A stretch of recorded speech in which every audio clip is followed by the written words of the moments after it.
I'm Bruce Obongo, and I'm the Secretary General of the People's Square Senate, Kisumu. And one thing that we have to put into fore as we broach into elucidation of the events of the Gen Zs of this country is that, one, there been objectification of the Gen Z movement.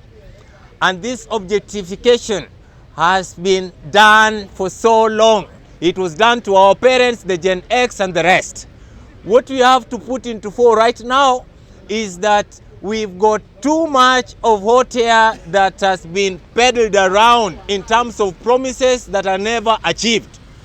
We've got grievances that reign even economically, issues that deal with unemployment, incessant poverty, and also inequality. We have issues raised on the front of social justice, issues to do with abduction, extrajudicial killings, and also high-handedness of the authority. The other thing that we must put into fore is the political etat, because we know very well that there are so many grievances. Right now, we are being told that the ID of Kenya is supposed to be renewed because it's got a microchip. Now, when we go back to the Constitution, we understand that identification is a right that is enshrined into the Constitution. Now, what happens if someone fails to have amassed enough money to do what is called the renewal of this ID? Do we un-Kenya ourselves? Yes or no? We want this balkanization to stop. And to the Gen Zs of this country, we know that you have struck a chord that really resembles with multitudes in and out of Kenya. And your actions have spurred great eruptions across the continent of Africa and the world at large. One thing that we have also to put into fore is that we want to fight until we put Kenya into what is called absolute democracy.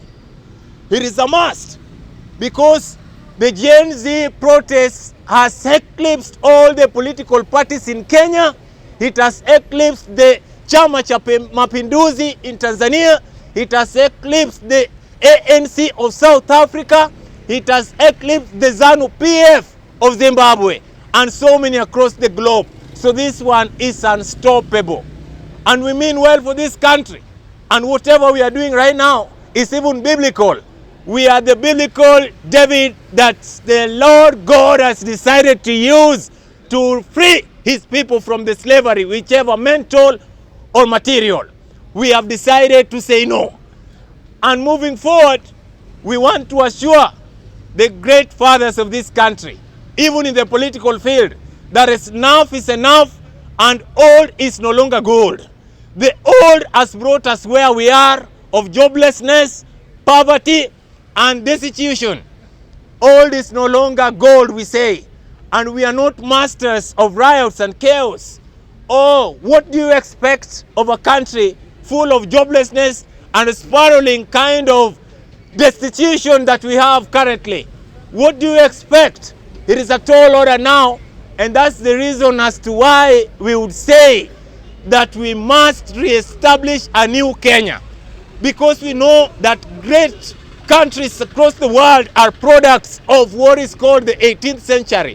That is France and also the United States of America. And you have to also put it very categorically that we failed to elect the best leaders in the last election, general election of 2022. What we did was to elect hyenas to take care of our goats. But the problem we have right now as to why we are rising up and barricading everywhere is because this hyena is today killing all the male goats. It is killing the female goats. The hyena is today even killing the young goats, and also coming encroaching over to kill our chicken. Who will allow that? We won't allow that. We cannot live in a country where the poor millions of people survive and the very few billionaires club raise and really dangle in opulence. That is not possible in Kenya today. And that's why our own mission is not about whoever is going to be the president, but about some good leadership based on meritocracy, based on intellect, and based on integrity. That is what we want in Kenya today. And then moving forward, we want to say that tribalism is not something that we should be able to condone. Let us be very careful moving forward, because we know that we have different kind of cultures across this country. We know that in Luo land, of course, Raila Amolo Odinga is the best we could offer. In Kikuyu land, they have Uhuru Kenyatta, the best they could offer. In Ukambani, they had Kalonzo Musyoka, the best they could offer. In Western, they had Mudavadi and Wetangula, the best they could offer. And in Eldoret, in Uasin Gishu, the larger Rift Valley, they had William Ruto, the best they could offer. But we have to come back in one body politic to fight for our country and tell these tribal chiefs to relax a little bit as we reinforce and re-strategize to make Kenya a better place. Now, what we have to really put together is now that we are moving over and we have 14 days of courage. The 14 days of courage starts tomorrow.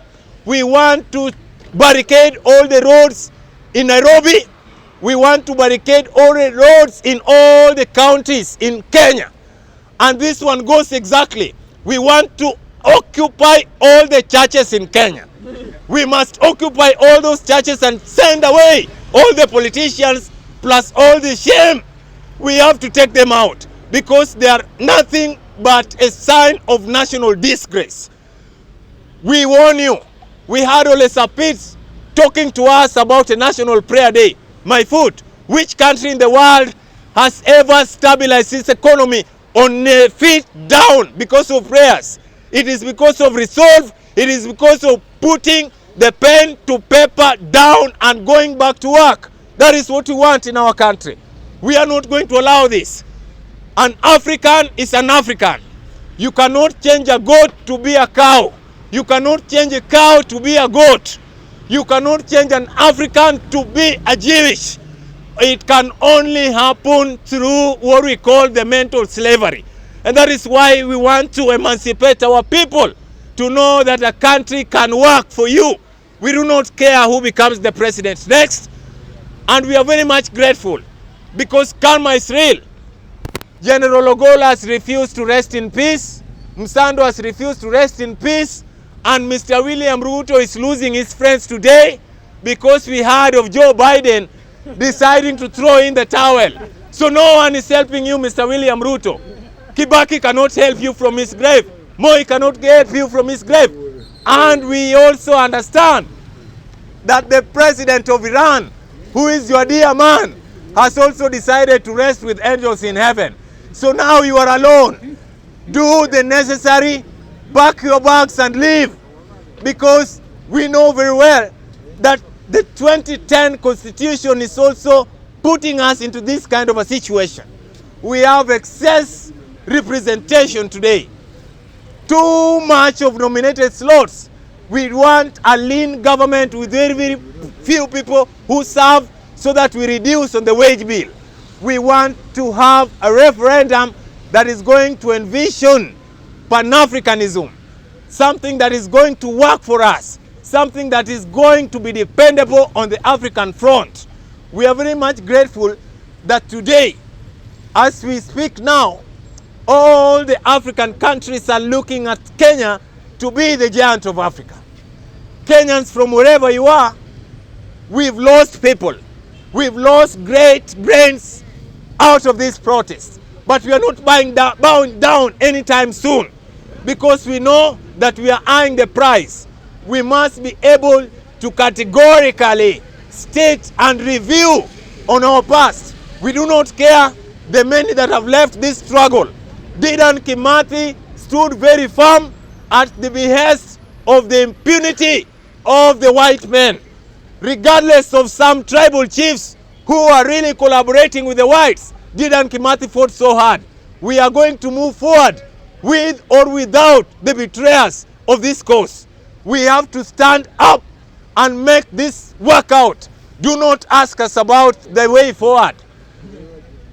You listen. Desperate times call for desperate measures. Even if it means that Kenya is going to be taken over by the military, so be it. We had such a replica in Nairobi before, when Nairobi city could not function under the governor, and we had General Badi taking over. It was all good. He pumped water. He did all that was necessary on healthcare. But we cannot live in a country where, in a situation that, one, security is not taken care of. Why? We have graduates being killed left, right, and center. And Mr. William Ruto has decided to reinstate back the Minister for Interior called whatever. The other thing, we do put a scorecard on measures of economy and food basket of a country. This is the same country that the Minister of Agriculture is cleared clean after supplying to us the feces of animals in terms of fertilizer. It is just not possible. How do you expect us to pay tax for the cancer patients? Who are you? Mr. William Ruto, it is high time that you know that Kenya, this country, is bigger than one individual. We cannot stay and stare as you try to bring our country from the high echelons to the lower echelons. It's not just possible. And that is the reason why today we urge all the Gen Zs, the millennials, plus any other generation we have in our populace to come out. Generation X, we are with you in this. Just know that on a scale of 1 to 10, where 10 means high, you might have achieved 6 out of 10, and you are okay with that. But to us, this generation, apart from going to school, there is no any other benefit that we can count on. There is nothing so far. How can Boda Boda be the only source of livelihood for the Kenyan youths? Shame on you. This country will not go to the dogs. We assure you that it will never go to the dogs again. Thank you.